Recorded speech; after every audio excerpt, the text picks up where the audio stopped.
Hi dears, this is simply my passion. അപ്പോൾ ഇന്ന് ചെയ്യാൻ പോകുന്നത് ടർക്കിഷ് ബ്രെഡ് ആയിട്ടുള്ള ബസ്ലാമയാണ്. നല്ല ടേസ്റ്റി ആയിട്ടുള്ള ഒരു റോട്ടിയാണിത്. നമ്മുടെ ഞാണും അതുപോലെ കുൽച്ചയൊക്കെ പോലെ നല്ല ടേസ്റ്റി ആയിട്ടുള്ള ഒരു റോട്ടിയാണ്. അപ്പോൾ ഞാണെന്നൊക്കെ ഡിഫറൻസ് എന്ന് പറയാൻ ഇത് കുറച്ചും കൂടി പുളിപ്പ് അധികമുള്ള ഒരു റോട്ടിയാണ്. നല്ല ടേസ്റ്റിയാണ്. അപ്പോൾ ഈ ഒരു ടർക്കിഷ് ഫ്ലാറ്റ് ബ്രെഡ് ബസ്ലാമ എങ്ങനെ ഉണ്ടാക്കുന്നത് നോക്കാം. അപ്പോൾ അതിനായിട്ട് ഞാനിവിടെ ആദ്യം തന്നെ 1 കപ്പ് ചൂടുവെള്ളം എടുത്തിട്ടുണ്ട്. ലൈറ്റ് ചൂടുവെള്ളം, വളരെ ലൈറ്റ്, ഇളം ചൂട് മാത്രമേ പറ്റുള്ളൂ. അതിലേക്ക് 1 ടീസ്പൂൺ ഈസ്റ്റ് ചേർത്ത് കൊടുക്കുക. എന്നിട്ട് നന്നായിട്ട് മിക്സ് ചെയ്ത് കൊടുക്കാം.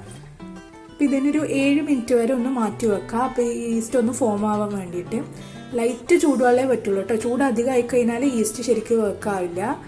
അപ്പോൾ ഇനി ഞാനിവിടെ 4 കപ്പ് മൈദ എടുത്തിട്ടുണ്ട്. അതിലേക്ക് 2 ടീസ്പൂൺ ഉപ്പ് ചേർത്ത് കൊടുക്കുക. പിന്നെ 1 ടേബിൾ സ്പൂൺ പഞ്ചസാരയും കൂടി ചേർത്ത് കൊടുക്കുക. എന്നിട്ട് അതൊന്ന് മിക്സ് ആക്കി കൊടുക്കുക. ഈ ഒരു 4 കപ്പ് മൈദയിൽ നമുക്ക് 4 ബസ്ലാമ കിട്ടും. അപ്പം 4 കപ്പ് എന്ന് പറയുമ്പം ഒരു 1/2 കിലോ മൈദ ഉണ്ടാവും. ഇനി അതിലേക്ക് 1 കപ്പ് തൈര് ചേർത്ത് കൊടുക്കുക.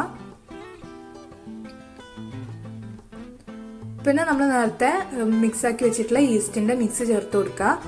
എന്നിട്ട് അതൊന്ന് കുഴച്ചെടുക്കുക. അപ്പോൾ ആവശ്യത്തിന് വെള്ളവും കൂടി ചേർത്തിട്ട് അതൊരു ഡോ ആക്കി എടുക്കുക. അപ്പോൾ ഡോ ടൈറ്റ് ആയി പോകരുത്, നല്ല ലൂസായിട്ടാണ് ഡോ വേണ്ടത്. കുറച്ചൊരു ഒട്ടിപ്പിടിക്കുന്ന പരുവത്തിലുണ്ടാവുക. ചെറുങ്ങനെ നല്ലോണം ഒട്ടിപ്പിടിക്കുന്ന പരുവാവാൻ പാടില്ല. എന്നാൽ ചെറുതായിട്ട് നല്ല സോഫ്റ്റ് ആയിട്ട് നമുക്ക് ഈ ഒരു ബ്രെഡ് കിട്ടുള്ളൂ. അപ്പോൾ അതൊന്ന് കുഴച്ചെടുത്തതിന് ശേഷം നമുക്ക് കുറച്ചൊരു ഓയിലൊന്ന് ഒഴിച്ചു കൊടുത്ത് അതൊന്നും കൂടി ഒന്ന് കുഴച്ചെടുക്കാം. അതിൻ്റെ പുറത്തൊക്കെ ഒന്ന് ഓയിൽ നിൽക്കാൻ വേണ്ടിയിട്ടാണ്.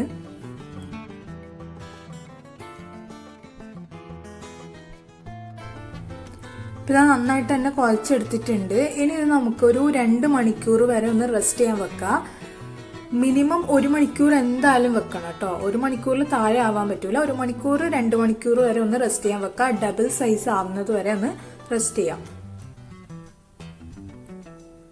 അപ്പോൾ ഇതാ ഡോ നന്നായിട്ട് തന്നെ പൊന്തി വന്നിട്ടുണ്ട്. ഇനി അതൊന്നും കൂടി ഇതുപോലെ ഒന്ന് പ്രസ് ചെയ്ത് കൊടുക്കുക. പിന്നെ നമ്മൾ കുബൂസിനൊക്കെ കുഴച്ച് വെക്കുന്ന പോലെ കുറേ ടൈം കുഴച്ച് വെക്കേണ്ട ആവശ്യമില്ല. ഒരു 3 മണിക്കൂറിലൊന്നും കൂടണ്ട, കാരണം ചിലപ്പോൾ ടേസ്റ്റ് മാറിപ്പോവും. ഇനി അതൊരു കൗണ്ടർ ടോപ്പിൽ ഇട്ടിട്ട് കുറച്ച് മൈദ ഇട്ട് കൊടുത്തിട്ട് അതൊന്നും കൂടി ഒരു റോളാക്കി എടുക്കുക. ഒന്ന് കട്ട് ചെയ്യാൻ വേണ്ടിയിട്ടാണ്, 4 പീസായിട്ട് കട്ട് ചെയ്യാൻ വേണ്ടിയിട്ടാണ്, ഈക്വൽ ആയിട്ട് കിട്ടാൻ വേണ്ടിയിട്ടാണ് അങ്ങനെ കട്ട് ചെയ്യുന്നത്. നിങ്ങൾക്ക് വേണമെങ്കിൽ ഡയറക്റ്റ് അത് എടുത്ത് ബോൾസ് ആക്കുകയും ചെയ്യാം.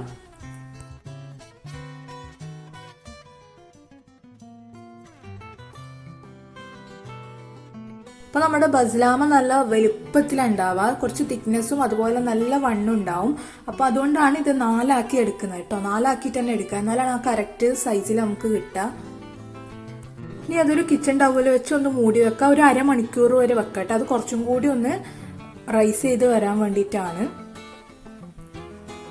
അപ്പോൾ അത് റൈസ് ആയി കഴിഞ്ഞാൽ കൗണ്ടർ ടോപ്പിൽ ഇട്ടിട്ട് ഒന്ന് പരത്തിയെടുക്കുക. ഇനി അത് പ്രസ് ചെയ്യാൻ പറ്റില്ല, അതുപോലെ എടുത്തിട്ട് ഡയറക്റ്റ് പരത്തിയെടുക്കുക.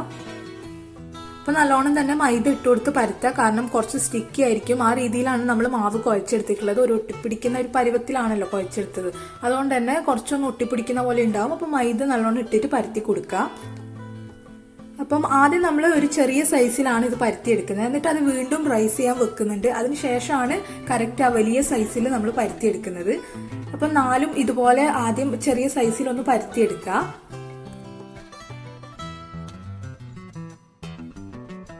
ഇപ്പം ഇത് 4 ഇവിടെ പരത്തി എടുത്തിട്ടുണ്ട്. ഇനി ഇതൊന്നും കൂടി 1/2 മണിക്കൂർ വരെ ഒന്ന് റൈസ് ചെയ്യാൻ വെക്കുക. അപ്പം 1/2 മണിക്കൂറിന് ശേഷം അത് ഒന്നും കൂടി പരത്തിയെടുക്കുക. കുറച്ചും കൂടി മൈദ ഇട്ടിട്ട് നന്നായിട്ട് തന്നെ പരത്തിയെടുക്കുക. പരത്തുമ്പോൾ ഈക്വൽ ആയിട്ട് പരത്തിയെടുക്കുക കേട്ടോ. എല്ലായിടത്തും ഈക്വൽ തിക്നെസ് വരുന്ന വിധത്തിൽ പരത്തുക. എന്നാലേ നല്ല രീതിയിൽ നമുക്കത് പൊന്തി വരുള്ളൂ, നമ്മുടെ ബസ്ലാമ പൊന്തി വരുള്ളൂ. എന്നാലേ നല്ല സോഫ്റ്റ് ആയിട്ട് കിട്ടുള്ളൂ.